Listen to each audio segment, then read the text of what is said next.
Sumabak sina Casey Concepcion at Pio Pascual bilang Carlo at Vivian sa unang araw ng shooting ng Pinoy remake ng Lovers in Paris.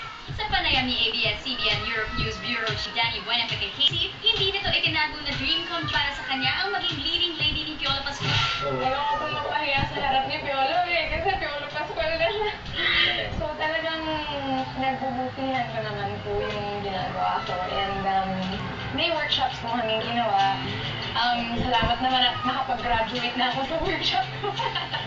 At ayun nga po, every day is a learning experience. Si Piolo naman, bilib na bilib kay Casey, lalo na't malaking tulong raw ang nabibigay nito dahil sa dati na siyang nanirahan sa Paris. At ang nakakakilig pa niyang inamin, si Casey raw ang nag-aalaga sa kanila.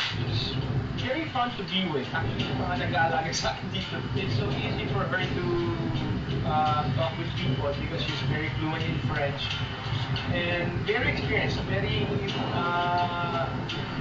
napaka-wide ng knowledge niya. Dagdag pa ni Piolo, kakaibang experience daw talaga ang shooting nila sa Paris. Ibang lugar naman, diba? Kasi sa Manila, you see the same places, you see the same people, and at least, you know, it's a breather that I'm elsewhere. Europe pa. Beautiful! Naiingit ako. Parang sa the weather, malamig. Si Statues is with them. Mga swerte. Right. Celebrity couple, split na nga ba?